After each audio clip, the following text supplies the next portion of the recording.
coup, salut à toi, j'espère que tu vas bien. Aujourd'hui, on finit notre aventure sur Python dans Blender. On va se faire un plugin en fait. Ensemble, on va se faire un petit outil entier. Donc, on va faire l'interface, l'implémentation du code, et je vais même te montrer comment enregistrer ce truc en tant que plugin. Et tu vas pouvoir activer ton petit plugin et tout. Tu vas voir, ça va être trop stylé. Donc, du coup, rappelle-toi, la dernière fois, on avait fait notre petite interface, etc. Donc, on va partir de ce code-là pour créer notre plugin. Notre plugin, et en fait, je me suis dit, on va pas se faire chier. Tu te souviens, le premier coup, on avait fait un petit plugin pour faire des cubes de cubes. Je sais pas si tu te souviens. Et bah, du coup, notre plugin, là, on va faire un plugin pour faire des cubes de cubes, mais un peu plus avancé. Donc, c'est parti. Comment on va l'appeler? Du coup, le label, on va l'appeler, du coup, ça va vraiment être très débile, mais c'est pas grave. Cube de cube. Yes. Je crois qu'on peut même lui mettre un icône, je crois. Donc on va mettre belle icône, je crois qu'il s'appelle. Hop, et on va lui mettre bah, évidemment, tu t'en doutes, un icône de cube. Hein. Je veux dire, à un moment, faut arrêter quoi. Oh, regarde un cube avec un point, ça ferait presque des cubes dans des cubes. Voilà, parfait. Du coup, voilà. Tac. Ici, IDNM, bah, du coup, on va l'appeler vue 3D PT. Et du coup, ici, on va l'appeler cube de cube, hein. Restons dans l'original, donc ça change pas, ça change pas. MLT, bah, du coup tu l'appelles comme tu veux, mais nous on va regarder MLT. Et du coup ici, mon super premier panneau, description, non. Faisons des cubes de cubes. Ah, ça a l'air cool, hein. Bref. Bref, et le draw, du coup, on va juste virer ça et juste créer un layout et juste faire un petit L.label texte égal, et juste là un petit test pour voir si tout fonctionne. Hop, ici on a bien nos cubes, et ça fonctionne. Ah, par contre on n'a pas notre icône, ça je suis vraiment très déçu. Je sais pourtant qu'il y a moyen de mettre des icônes au label, alors on va vérifier comment. Pour ça, du coup, je vais ici chercher layout. Non, c'est un panel, pardon. Donc panel. Hop, et on va regarder dans panel où est-ce qu'on peut mettre des icônes. Region type, machin, descend. Alors, donc du coup, belle catégorie, contexte, iné, label, option, order, space, où es-tu, texte, genre pin, draw. Oh! Bah. Ah non, je suis pas d'accord, moi j'avais mis un icône, du coup ça avait marché. C'est peut-être juste icône. C'est pas icône. Alors je suis très triste. Je suis sûr qu'on peut mettre un icône de cube ici. Laisse-moi 30 secondes, j'ai déjà fait dans un plug, je vais le retrouver et je vais te dire ce que c'est. En fait, pardon, il faut pas mettre l'icône là, il faut mettre l'icône en fait dans ton layout directement. C'est layout, tu fais un label et tu mets l'icône directement là en fait. Et du coup ça va créer un icône sur ton machin. Ah du coup merde, je me souviens plus comment il s'appelle. Voilà, et du coup là ça devrait fonctionner. Oui, ça marche pas, on adore. Label, texte, machin. Ah mais excuse-moi, je fais n'importe quoi. J'ai supprimé un truc qu'il fallait pas. Voilà. Hop. Ça, je vais copier. Tac. Tac. Tac. Ah mais non, ça marche pas là. Il met le truc. Moi, j'aimerais avoir là. Bon, bref, je crois que je suis en train de me faire chier un peu pour rien. Mais pourtant, moi, je suis sûr que ça fonctionnait. On va vérifier. Mais moi, je suis sûr que dans mon truc, ça fonctionne. Pipeline Editor. Pipeline. Et ouais, comment j'ai fait ça là? Il y a un petit icône project là. Salaud. Du coup, il est là. Désolé, mais je vais pas lâcher le truc. Moi, je veux. Alors, en fait, c'est juste, il faut enlever le texte en fait. Et quand on enlève le texte, ici, ça fonctionne. Enculé. Ok, alors il n'a vraiment rien à foutre quoi. Excuse-moi, c'est parce que c'est la fonction draw. Ok. C'est la fonction qu'il faut écrire draw header, qui sert à mettre un icône du coup, en fait qui sert à ajouter des choses dans le header qui est ici en fait. Désolé. Et du coup tu mets ici ça en fait. Et tu mets juste du coup self.layout et du coup ça ajouter voilà notre icône ici et ça j'aime beaucoup. Et du coup là on va remettre ici l'icône texte. Donc en fait je réexplique un petit peu ce que j'ai fait, excuse-moi. Coucou, et ça fonctionne. J'ai juste en fait créé une deuxième méthode, qui est une méthode qui est déjà intégrée dans la classe mère de panel, où tu as du coup drawHeader qui va te permettre d'afficher en fait des choses sur le header, donc c'est le petit truc ici, et tu peux dire voilà, lui dire il y a mettre un label en fait et mettre un icône, du coup ça rajoute l'icône devant. Le truc c'est quand même beaucoup plus joli, on est d'accord. Alors Ceci étant fait, on va pouvoir vraiment commencer à faire notre truc. Donc, on a dit que c'était un outil pour faire des cubes de cubes. Hein, on avait dit ça, on est d'accord. Donc, pour faire des cubes de cubes, on va simplement créer trois paramètres. Les cubes en X, les cubes en Y et les cubes en Z. D'accord? Donc, du coup, il faudrait qu'on fasse ça. Et bien, ça marche bien parce que c'est marrant parce que X, Y, Z, ça ressemble vachement à un vecteur, tu trouves pas? Donc, faisons un vecteur en termes de propriété. Donc, du coup, ça nous facilitera la vie. Donc, ce qu'on va faire, c'est qu'on va faire tout simplement ici dans draw, ici. Donc, on va pas mettre interface. On va juste créer du coup L.prop. Et du coup, ici, il va falloir créer du coup une propriété qui vient nous intéresser. Et du coup, on va le mettre dans context.windows.manager hein, parce que du coup, c'est vraiment une option d'un plug sur un panneau. Donc, pour moi, c'est le Windows Manager qui devrait le prendre, mais tu peux le mettre un peu n'importe où. Et du coup, ce ne sera pas ici Windows Manager égale, ce ne sera pas show MLT interface qu'on va appeler, mais plutôt ici. Comment on peut l'appeler Cubes. Si tu as une idée, il faut me le dire. Cube setting, voilà. Cube settings. Et du coup, ici, ce sera du coup, non pas un bool property, mais ici, un super. Hop, si je repars en props, excuse-moi. Je descends. Ici, j'ai un super float vector property. Float, donc un flottant, donc un nom à virgule, et un vecteur, donc 4. Donc j'écris du coup le float vector property. Du coup, en nom, on va pas l'appeler showMLT, mais du coup, on va l'appeler plutôt settings. Ok. Description, du coup, on va dire que c'est les settings de notre outil de cube. Donc, settings for the.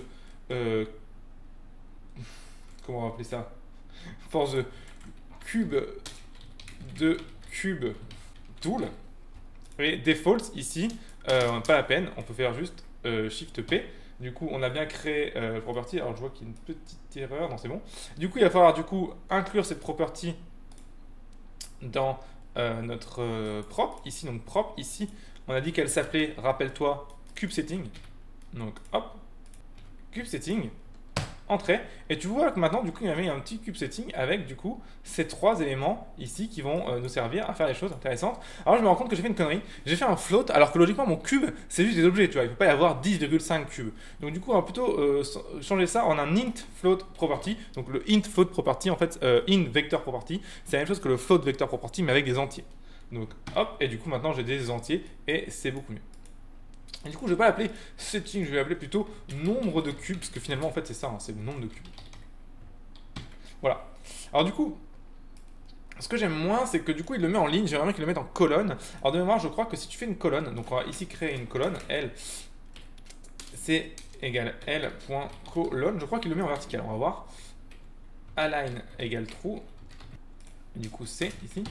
Voilà, et voilà, tout à fait. Il l'a mis en vertical, donc c'est quand même. Enfin, ça prend moins de place, quoi, c'est plus pratique. Enfin, de toute façon, tu l'as remarqué, les interfaces de Blender sont quand même pensées souvent en vertical plutôt qu'en horizontal, à part si ce n'est les headers. Donc voilà, ici on a le nombre de cubes, et du coup, on a le nombre de cubes. Maintenant, on va créer la fonction qui fait nos cubes, et comme ça me permettra de revoir un petit peu le principe. Donc, ce que j'aimerais faire, c'est que ça ne crée pas un cube, mais plutôt que ça duplique l'objet sélectionné. C'est beaucoup plus marrant. Donc, du coup, voyons un petit peu, on va créer du coup la fonction qui va faire notre cube. Donc, je vais la faire juste avant mon panel ici.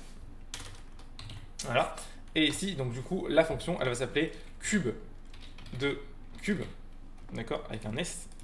D'accord? On va mettre un petit def devant et on va écrire notre fonction.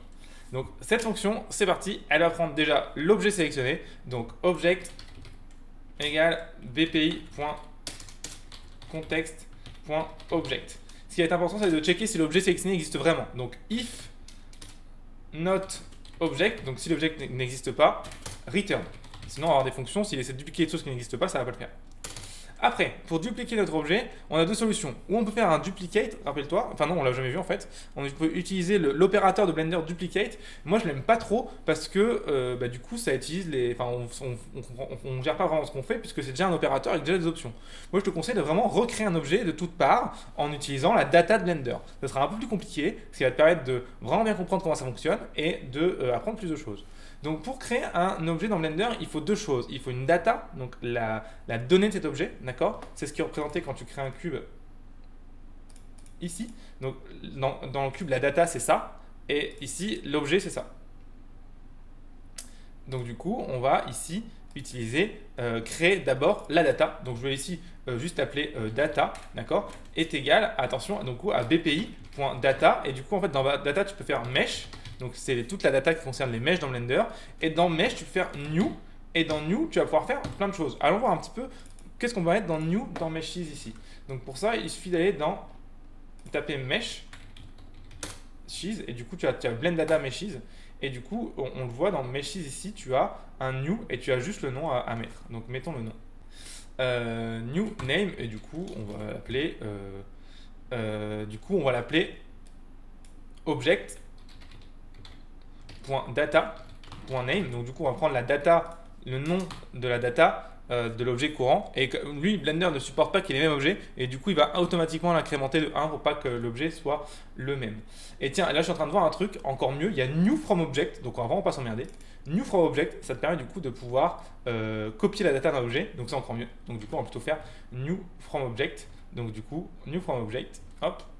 Et ici, object. Et du coup, il va faire tout pour nous. Donc, c'est encore mieux. Hop, tac. Ici, maintenant, on va créer le new object. Donc, je vais appeler new object, qui est en fait la duplication de cet objet, hein, je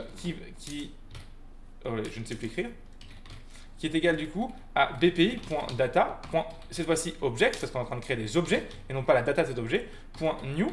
Et new prend deux variables dans object, tu peux vérifier ici. Quand je vais dans data object, et que je vais dans data object ici, le new ici, il prend deux arguments, le name et la data qu'on a créé juste avant. Donc c'est pour ça que j'ai créé la data avant, parce que sans data, tu ne peux pas créer d'objet. Donc ici, data, le nom, ce sera object.name, d'accord. Et rappelle-toi, hein, Blender ne supporte pas d'avoir deux fois les mêmes noms. Donc du coup, en faisant ça, ça fait deux fois le même nom. Du coup, Blender va incrémenter ce nom-là ou ce nom-là. Ou alors, si tu le souhaites, tu peux très bien l'incrémenter toi-même, hein, c'est pas un souci. Et du coup, mettre data. Donc là, notre fonction ici, elle duplique l'objet, d'accord, tout simplement. La dernière chose qu'il faut faire pour que l'objet soit dans ta scène, parce que pour l'instant, l'objet est créé, mais il n'est pas dans ta scène, il faut le linker dans la scène. Pour ça, il faut faire du coup bpi.context.collection .object.link et du coup, tu links ton new object. Alors, il faut juste que je vérifie si c'est bien collection ou si c'est l'autre, si c'est... je vais expliquer cette ligne, hein, rassure-toi. Context.collection.object.link. Ouais, c'est bon, c'est bien ça. Donc du coup, je t'explique. Pour linker en fait un objet dans ta scène, tu peux pas le faire en fait. Avant, tu pouvais le faire, maintenant tu peux plus. Il faut linker en fait maintenant un objet dans une collection active. Et cette collection peut être dans une scène. Donc du coup, ce que je fais, c'est que je fais bpi.context.collection qui me renvoie en fait la collection qui est active. Ça ne peut pas être 0, d'accord. Si tu n'as aucune collection active, en fait, ça va être la scène collection, d'accord. Donc il est toujours dans une collection. Tu as un objet dans la collection qui s'appelle object, qui représente tous les objets. Et cet objet, en fait, a une méthode qui s'appelle link. Et du coup, tu peux mettre n'importe quel objet dedans en argument. Et du coup, ça va ajouter l'objet s'il n'est pas déjà dans la scène, dans cette collection, je veux dire, dans cette collection. Très pratique. Et du coup, context.collection.link, new object. Du coup, là, on a ce morceau de code, il duplique un objet. Du coup, on va pas s'emmerder, on va l'écrire dans une nouvelle fonction pour pas trop avoir de problème. Donc, du coup, def duplicate object. En argument, il va prendre du coup un objet. Tac. Et du coup, on va copier ces trois morceaux-là. Voilà. Donc du coup, ici, comme ça, ça marche. Et on va dire return object. New object. Comme ça, en plus, on a l'objet, le nouvel objet à la fin. Ok. Donc du coup, ça nous permet d'avoir une fonction qui va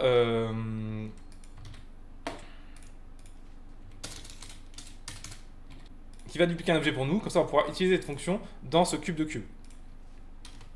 Maintenant, ce cube de cube, c'est parti. On va commencer à gérer du coup les paramètres. Donc du coup, l'interface, il nous faut x, y et z. Donc c'est le nombre en x de cube, nombre en y de cube, nombre en z de cube. Comment on fait pour retrouver ça? C'est super simple en fait. X, ce sera égal à bpi.context.windows manager et là, tu t'en doutes, .cube setting. Du coup, on n'a pas créé cette propriété pour rien. Hein. Et du coup, x, c'est le premier, donc c'est 0. En fait, un vecteur, c'est 3 valeurs. Hein. Ça va être 0, 1, 2 pour avoir le premier, le deuxième et le troisième. Donc 0, ça va être x. Ça sera y. Donc 1, et ça sera z. 2. Z. Oula. Z et y. Du coup, maintenant qu'on a ça, on a le paramètre du nombre de cubes qu'on veut. On n'a qu'à, du coup, faire notre boucle qu'on avait fait, rappelle-toi, la dernière fois. Donc c'est vraiment pas très compliqué. For i in range Et du coup, ici, on commence par X. Donc X. Tac. Ici, on va appeler object égale du coup. Alors, on va pas appeler object, on va appeler du coup. Allez, on va appeler D pour duplicate object.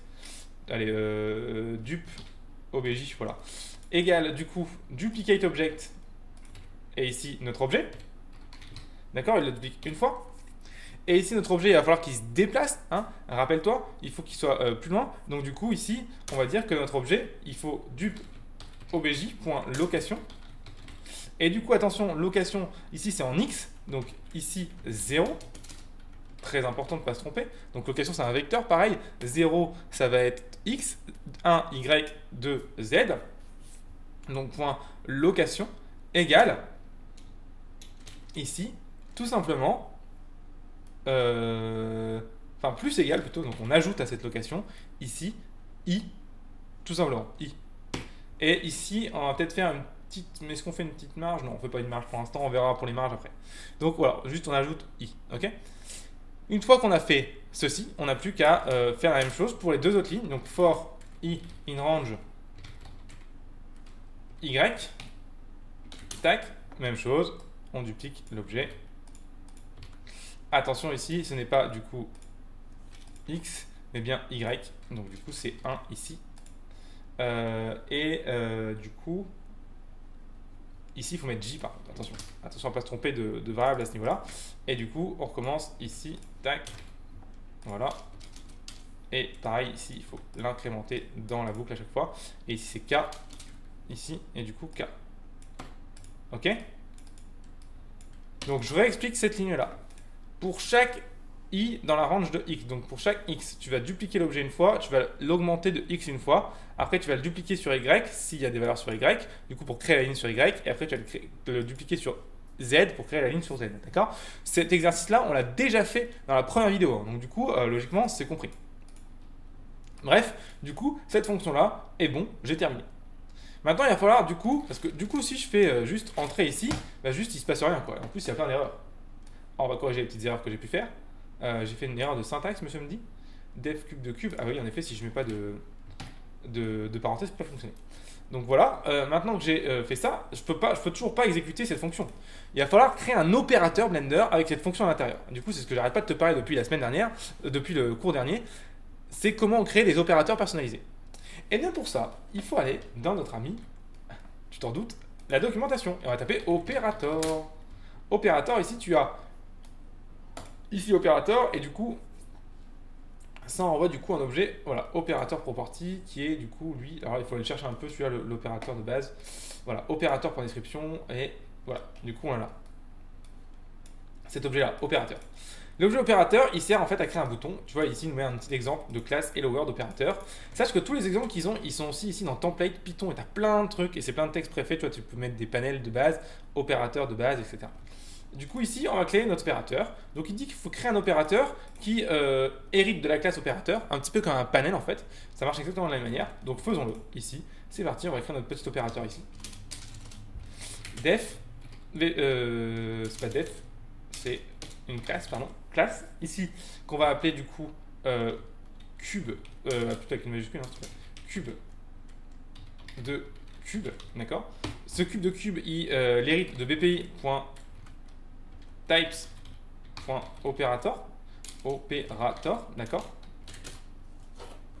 Dans cette classe de cube, il va falloir du coup exécuter trois fonctions très importantes. Tu as une fonction qui s'appelle defPole, d'accord, et qui prend en argument, je ne sais plus, qu'est-ce qu'elle prend en argument, pole. Alors, CLS et contexte. Ici, je l'explique après. Il faut aussi mettre que c'est une classe méthode. J'explique aussi ce que c'est après. Alors, voilà. Ici, tu vas écrire une autre fonction qui s'appelle execute, qui prend en argument self et contexte. J'explique après ce que c'est. Et tu as un autre truc qui s'appelle invoke et qui s'appelle self context. Et j'explique aussi après ce que c'est après. C'est pas self, en plus il y a aussi event ici. Mais avant d'expliquer ces choses très compliquées qui pour l'instant ne font aucun sens, je vais d'abord t'expliquer juste les petits attributs qu'il faut mettre ici pour expliquer à Blender ce que fait ton opérateur. Ils sont pas très compliqués. Il y a le BL ID name qui sert à dire BL ID name qui sert à dire comment ton opérateur va s'appeler dans Blender. Donc du coup, nous on va l'appeler cube de cube. Attention ici, pas de majuscule, sinon Blender part en couille. Ok, très important.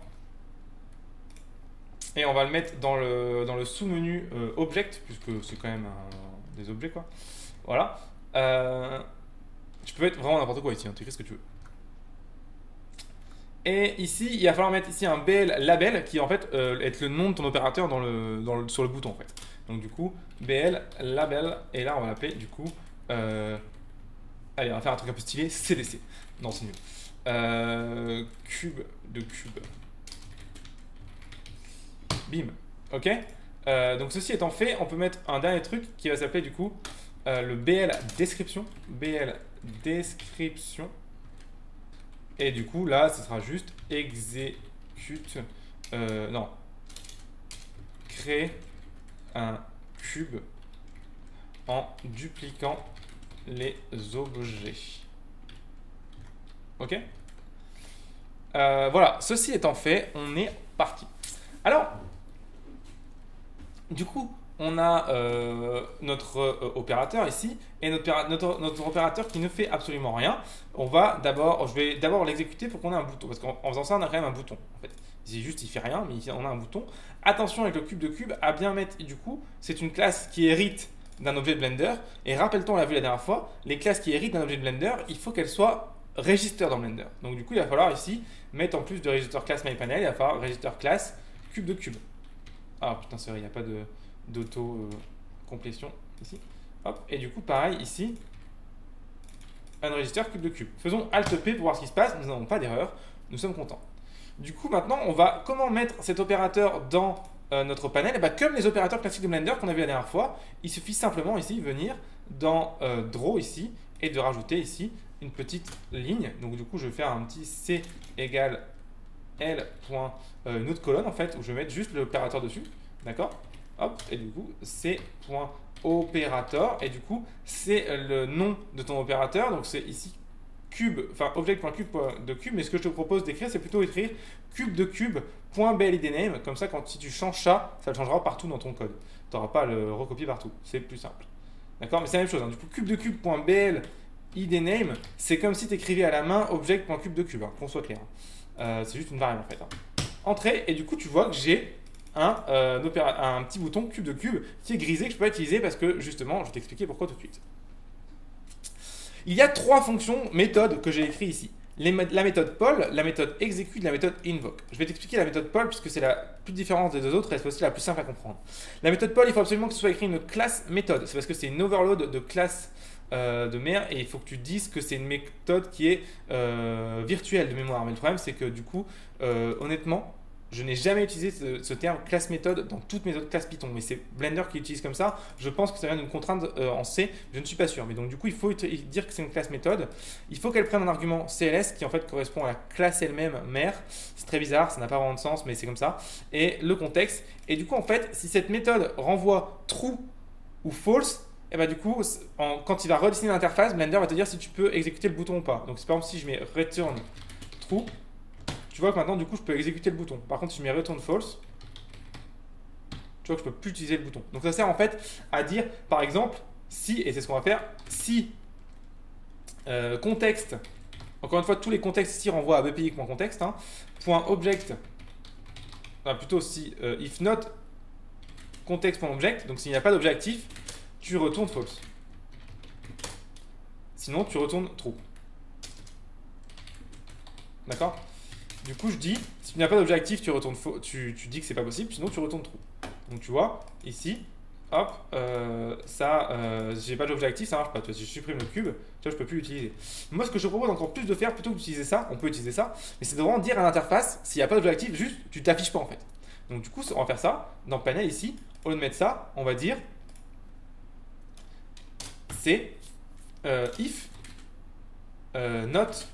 if, object, contexte, pardon. Contexte, plutôt l'inverse. If not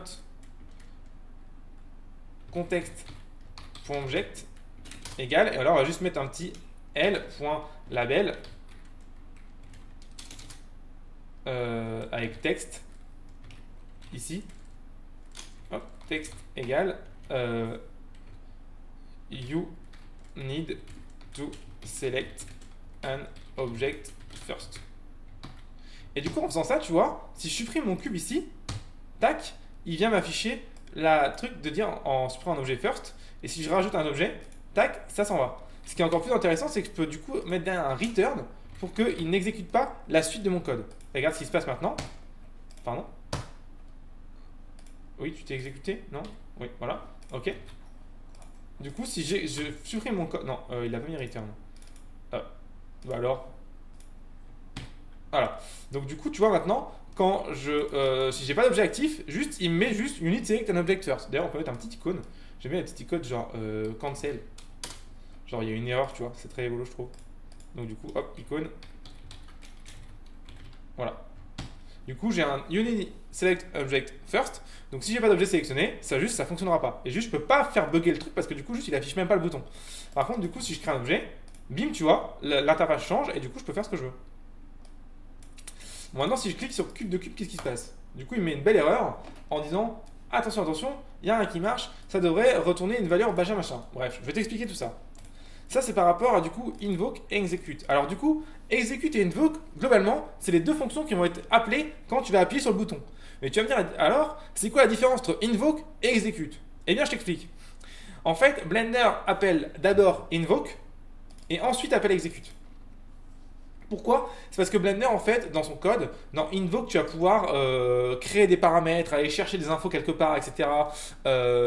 Pour après exécuter, exécute. Donc en fait, ton code s'exécute vraiment en fait dans execute. Donc du coup, Invoke, il est optionnel. Si tu n'écris pas d'Invoke, il va directement et seulement exécuter execute. Donc du coup, autant pas s'emmerder. Nous, je te l'écris juste pour que tu vois un petit peu ce que c'est. Mais en fait, il ne sert à rien, donc on enlève.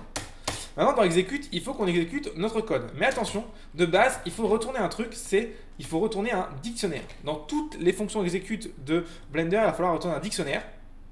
Et en fait, c'est le fameux truc, tu sais, dans le premier épisode, je t'avais dit, oui, ce qui est bizarre avec les opérateurs de Blender, c'est qu'ils ne renvoient pas un objet, ils renvoient seulement un dictionnaire avec des statuts en fait. Finished, cancel, screener, etc. Mais en fait, c'est ça. Tu vas devoir retourner ce dictionnaire-là en fait, parce que ton opérateur doit se comporter comme un opérateur classique de Blender. Donc du coup, tu vas ici mettre finished. Parce que du coup, ici, ce sera fini. Et s'il y a une erreur, tu pourras mettre retourne cancel ou que sais-je. Mais souvent, tu retournes souvent finished. Et du coup, ici, on va exécuter notre code qui est ici, cube de cube. Rappelle-toi.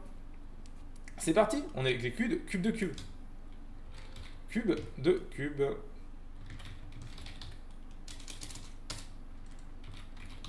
Tac, voilà un petit peu ce qui se passe. Attention, ça se peut que ça crache de complet.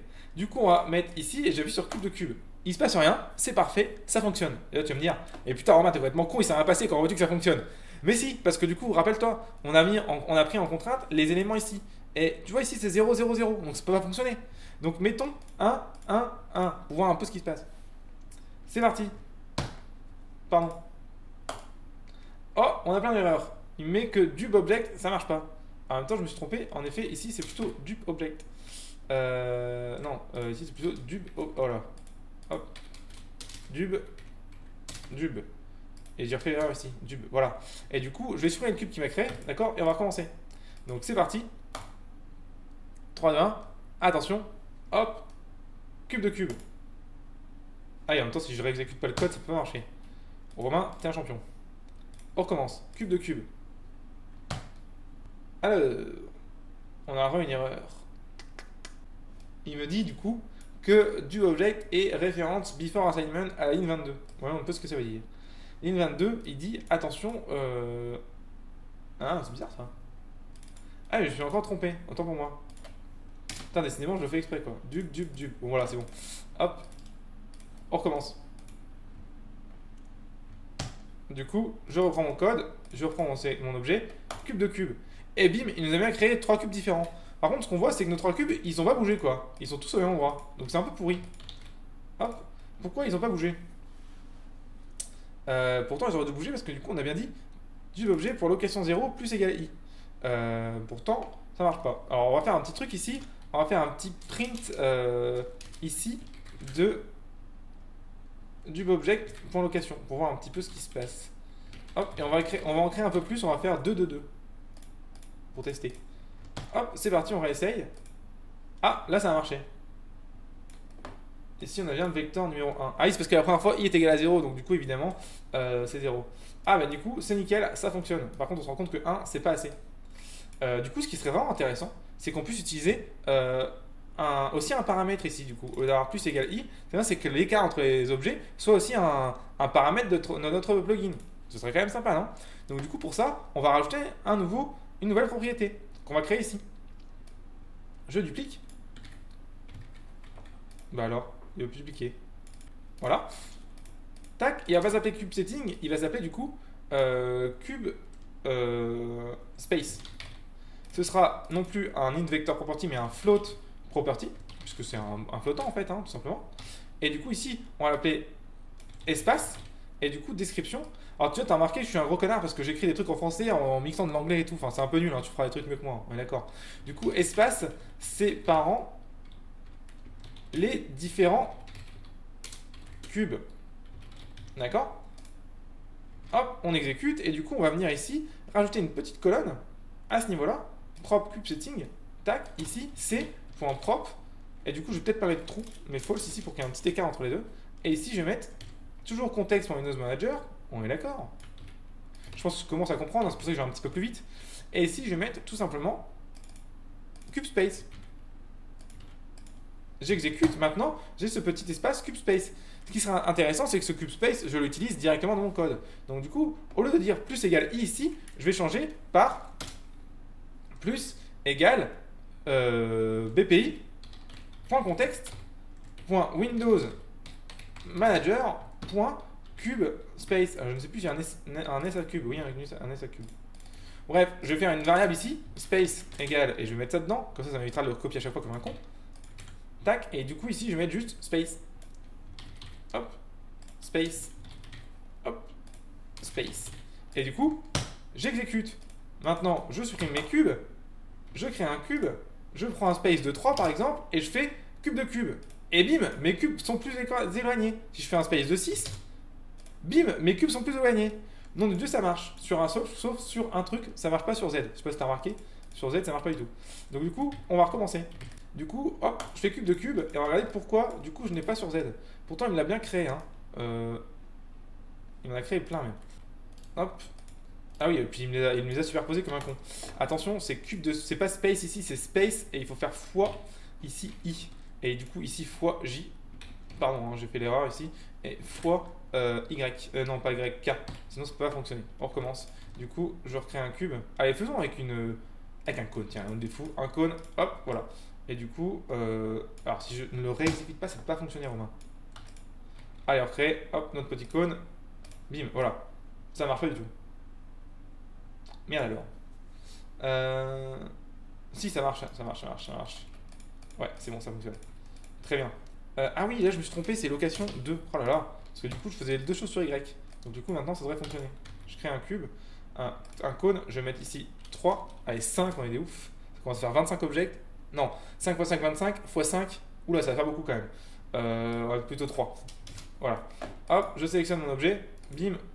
Cube de cube. Bim. Et du coup, on a ça. Et du coup, ça marche pas du tout. Je sais pas si tu te rends compte, parce que logiquement, ça devrait copier tous les objets. Mais du coup, là, ça copie pas tous les objets. Ça copie tous les objets, mais si, mais en fait, ils sont superposés, parce que du coup, j'en ai bien 39. Alors, voyons un peu ça. Ici, il faut bien faire attention que l'allocation de l'objet soit aussi la même que celui d'en dessous. Donc du coup, on va faire un truc, on va dire, attention, mon ami, location ici de 0, pardon, doit bien être égal à, du coup, space.i. Sinon, ça ne peut pas fonctionner, on est d'accord. Hein. Sinon, ça fait ce qu'on a fait, il se superpose. Et du coup, pareil pour lui, il faut absolument que ça, ici, ce soit le cas ici. Du coup, maintenant, ça devrait être beaucoup plus cohérent. Réessayons. D'accord? Donc du coup, j'avais juste fait une petite erreur toute bête, hein. Hop. Merde. Ici, j'avais oublié de redéfinir aussi les trucs qu'on avait fait avant. Ce qui fait qu'en gros, ça dupliquait seulement le premier objet et ça dupliquait pas la ligne entière. Bref. Après, encore une fois, si tu comprends pas ce qu'on fait là, on l'a déjà fait dans le premier exercice. Hein. Bref, je recrée. Allez, qu'est-ce qu'on va créer? Un truc pas trop lourd parce que sinon il va péter un câble. Mais allez, un truc comme ça, voilà. Hop, cube de cube. Bim. Et voilà. Et du coup, on a bien un cube de truc comme ça. Donc du coup, ça c'est plutôt intéressant. Alors du coup, on a simplement l'espace, et tu vois que si je recommence, si je fais un CTRL Z, et que je fais un espace de 2 par exemple, bah du coup l'espace sera plus serré. Tu vois? Et ça c'est quand même vachement cool. Un espace de 1 et ça marche. Alors du coup, tu vois, c'est vachement intéressant. Et ça marche assez bien. J'aimerais te présenter un dernier petit truc. Ce qui serait cool, tu vois, c'est de pouvoir gérer l'espace directement en live. Tu vois, quand je gère l'espace, du coup, mes cubes sont créés au fur et à mesure. Et bah tu sais quoi? Tu sais quoi? C'est à ça que sert la fonction invoke de... non, c'est un truc un peu spécifique qui s'appelle les propriétés d'opérateurs. On est parti, on va voir ça ensemble. Tu vas voir, c'est vraiment hyper cool. T'es prêt? Donc, on est parti. On va du coup faire les propriétés d'opérateurs. Pour ça, en fait, on va créer du coup une propriété, non plus dans notre interface de base ici, mais du coup dans l'opérateur directement. Donc ici, dans l'opérateur, je vais créer une propriété qui va s'appeler du coup directement space. Et je vais en mettre 2 points. Attention, c'est pas un égal, c'est 2 points cette fois. Et du coup, on va recopier, on va couper du coup ça. Property, machin, machin. D'accord? Et du coup, ça, je peux supprimer. Du coup, attention, il faut supprimer du coup la propriété qu'on avait mis dans notre interface parce que du coup, elle n'existe plus. D'accord? Du coup, quand je crée un cube, maintenant, je n'ai plus la propriété.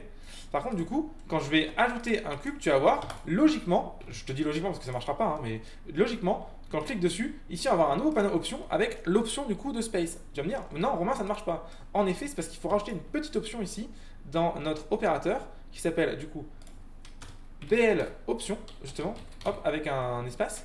Et c'est un dictionnaire. Voilà. Et il faut mettre ici, de mémoire, je pense que c'est undo. Je ne suis pas sûr, il faut que je revérifie. Je vais l'exécuter, on va voir si ça marche. C'est pas ça, ça marche pas. Voilà, du coup, pardon, c'est cette petite truc qu'il faut mettre. Il faut mettre belle option. BL option. Ah putain, qui est con. Égale register. Register. Hop. Et voilà. Espace. Machin. Et du coup, logiquement, là, je vais juste vérifier si ça fonctionne bien. Oui, du coup, maintenant, tu vois, j'ai maintenant l'espace qui s'appelle. Et à chaque fois que je fais un espace, du coup, il va recréer l'opérateur. Attention, du coup, là, j'ai créé plein de cubes. Donc, du coup, c'est un petit peu lourd, évidemment. Et du coup, maintenant, ce qu'on va faire, c'est que tu vas voir le register, ce qui est intéressant, c'est que du coup, il va réexécuter la fonction au fur et à mesure. Donc, c'est vachement cool, quoi. Tu vas pouvoir, du coup, changer les paramètres de ta fonction à chaque fois. Parce que du coup, maintenant, au lieu de dire que tu vas exécuter du coup cube de cube avec le paramètre ici space, ici, tu vas plus faire ça. Tu vas mettre en paramètre du coup space ici, et du coup tu pourras balancer ici dans cube de cube self.space. Bah oui, parce que du coup space tu l'as créé ici dans l'opérateur. Donc ce sera un attribut de l'opérateur. Je fais Alt P et du coup je crée un cube.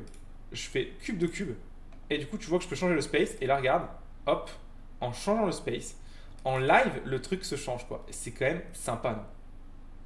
Alors attention, c'est un peu lourd hein, parce que du coup à chaque fois lui il reduplique. Hein. Donc du coup c'est voilà. Surtout qu'en plus je affiche le vecteur à chaque fois. Ça c'est quand même pas très bon pour les performances. Quand tu affiches des choses dans Blender, quand tu fais un print, ça dégrade vachement les performances. Donc quand tu peux éviter de le faire, fais-le. Du coup, je sais plus où j'ai foutu mon print moi. Voilà, print. Tac. Donc du coup, voilà, c'est quand même sympa, non, cette idée. On recommence. Faisons un monkey. Un monkey. Tac. Bim, cube de cube. Hop. C'est quand même sympa de pouvoir gérer l'interface au fur et à mesure. Alors du coup, moi je vais m'arrêter là pour ce petit tuto. On a quand même été assez loin en fait. Hein. Vraiment, on a quand même vraiment été assez loin. Ce que je te propose, c'est que toi, en tant qu'exercice, tu veux vraiment t'améliorer. Essaie d'améliorer ce plugin. On peut aller beaucoup plus loin, tu vois. Tu peux faire un petit paramètre pour dire seulement si tu veux faire sur X, sur Y, sur Z, tu vois. Tu peux faire plusieurs paramètres pour dire sur quel axe tu veux. Tu peux faire des paramètres pour dire, au lieu de faire une duplication en dur, parce que c'est une duplication, tu peux faire une instance. En bref, il y a plein de choses. Donc je te laisse voir ça, ça peut être très intéressant. Moi, la dernière chose que je vais te montrer, c'est comment tu peux ajouter ce plugin dans tes plugins de base. Donc, c'est parti. En fait, il faut rajouter un petit truc au-dessus. C'est dans Blender de base. Quand tu vas dans la doc de base, il écrit tout. Hop. Tac. Ici, tu as documentation et tu peux dire... Je crois que c'est dans comment démarrer de mémoire. On va regarder. Peut-être du coup dans la partie un peu plus avancée. Yes. Dans add-ons. Ah non, du coup non, c'est autre chose. pareil, hein, c'est des trucs que je te conseille de lire si tu veux faire du Blender, hein. C'est ouf, c'est vraiment très intéressant. Ah bah alors, c'est pas dans la doc, c'est pas marrant, c'est pas dans la doc. Je crois qu'il y a un template, hein, de base, mais c'est dommage qu'il n'est pas dans la doc, j'aurais pu t'expliquer au fur et à mesure. Bon bah écoute, il y a un template, donc on va ouvrir le template qui s'appelle Object Add-on Object. Donc du coup, c'est juste ça en fait qui est intéressant. Je copie et je te remontre, je te l'importe ici et je t'explique un peu à quoi ça sert. Donc en fait, ce truc, belle info, ça va être les paramètres que tu auras dans, dans ta fenêtre de plugin en fait, tout simplement. Donc du coup, tu peux, ça, tu as le nom du plugin. Je vais ici mettre dans préférence, mettre mes plugins pour que tu vois un peu, voilà. Du coup, c'est ça. Donc le nom, c'est ça là, ici, Icon Viewer. Donc du coup, nous, on va l'appeler cube de cube, hein, cube de cube. Tu trouveras un meilleur nom.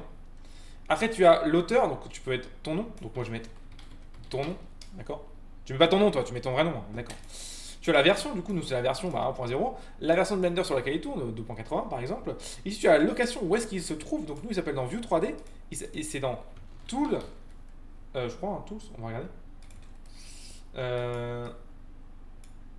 Ah non, c'est pas dans Tools, c'est dans MLT, du coup. Et du coup, ici, c'est le panneau cube de cube.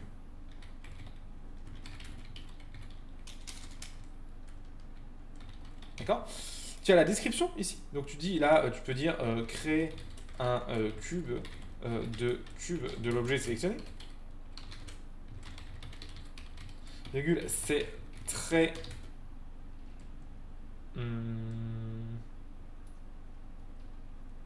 pratique. Non, juste ça ne sert à rien. Ça ne sert à rien. Mais c'est marrant. Par exemple, tu vois. Et du coup, tu as warning. Tu peux dire s'il y a des trucs, attention à faire, sur lequel faire. Par exemple, si tu as une version sur laquelle ça marche pas. Là, par exemple, warning, on pourrait dire attention, peut être lent avec beaucoup d'objets, par exemple. Beaucoup d'objets. Alors, il est beau, quoi, voilà. Tu as le wiki URL, donc tu peux mettre l'URL de ton site, par exemple, ici. Quoi, je mets teach.motion-live.com, par exemple. Et tu as la catégorie, ici, add mesh. Et du coup, la catégorie, bah, du coup, nous, ce sera add mesh, puisque ça add des meshes. Hein. Dans les catégories, en fait, c'est ça, en fait, tu vois, tout ça, là. Add mesh, add curve, tout ça. Je crois qu'il y a un... Non, il n'y a pas... C'est add mesh, ouais, il n'y a pas d'objet. Et tu vois, tu peux, si tu mets une autre catégorie, ça va te créer une nouvelle catégorie. Tu vois. Donc moi, j'ai une catégorie, par exemple, la catégorie le plug qui facilite la vie, qui est du coup tous les plugs du coup, qui ont été créés. Voilà. Du coup, si je fais Alt P ici, ça change rien. Ça va pas, là, ça va pas créer mon plug. Hein. Tu vois, si j'ai un mesh ici, il n'y est pas. Il n'y est pas. En fait, du coup, maintenant, il va falloir installer le plugin. Donc pour ça, il va falloir du coup enregistrer ce plugin dans un fichier. Donc du coup, tu vas le renommer ici mon super plug. .py. D'accord. Une fois que tu as fait ça, tu vas faire CTRL-SHIFT-ALT-S pour l'enregistrer. Tu vas le mettre quelque part où tu veux, tu t'en fous. Moi, je vais le mettre dans les temporaires. Voilà, il est sauvé. Maintenant, pour installer ton plugin, il faut que tu ailles ici dans Install. Tu vas chercher du coup dans le plugin et tu fais Install Add-on. Du coup, maintenant, dans Install Add-on, tu vois, tu as un nouveau plugin qui s'appelle Cube de Cube ici. Tu as du coup créé le machin.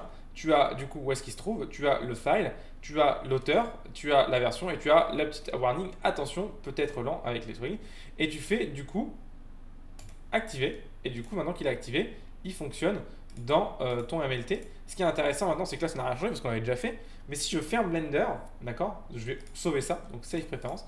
Si je save Blender, hop, et que je le réouvre, maintenant tu vas voir que du coup, dans toutes mes vues 3D, j'aurai ce petit panneau ici MLT qui est apparu. Regarde bien ici. J'ai bien maintenant MLT avec du coup cube de cube, tu vois. Voilà un petit peu. Et du coup, maintenant, tu as créé un plugin. Bravo, tu peux balancer ça au monde entier et montrer à quel point tu es balèze. Bref, donc du coup, voilà, on a vu ensemble comment carrément créer un plugin entier. Je pense que ça peut être sympa. Je pense que tu peux t'amuser avec ça. Donc, je te souhaite de, bah voilà, de faire ton propre outil, d'aller plus loin que moi. Tu vois, moi j'ai fait un petit peu n'importe quoi et honnêtement, l'outil qu'on a créé ensemble ne sert pas à grand chose. Par contre, si tu vas plus loin que moi et que tu commences à créer des outils pour gérer les instances sur X, Y et Z de manière indépendante, par exemple, en choisissant sur quel axe tu veux dupliquer, etc., tu peux déjà aller beaucoup plus loin. Pour créer par exemple des foules ou des choses comme ça peut être intéressant. Par exemple, je ne sais pas. Voilà, donc du coup, je t'invite à essayer de t'amuser un petit peu avec ça. Et puis moi, sinon, dans tout ça, je te dis à très bientôt pour un prochain cours sur Motion Life Stitch. Salut! Si t'es arrivé jusqu'ici, c'est forcément que l'animation 3D et les effets spéciaux t'intéressent. C'est pour ça que je veux te permettre d'aller plus loin qu'un simple tuto. En fait, j'ai envie de te proposer de t'offrir ma méthode ultra simple et ultra efficace pour éviter les 7 erreurs les plus fatales qu'un artiste 3D puisse subir. Mon Dieu, tu n'imagines pas les mois que j'aurais gagné si j'avais connu cette méthode quand j'ai démarré. Donc voilà ce que je te propose de faire. Tu vas cliquer ici, maintenant, pour obtenir cette méthode complète gratuitement. Oui, c'est gratuit, c'est sans bullshit, ça vaut réellement de l'or et tu peux l'appliquer directement dans tes projets. Alors, qu'est-ce que tu fais encore ici? Clique.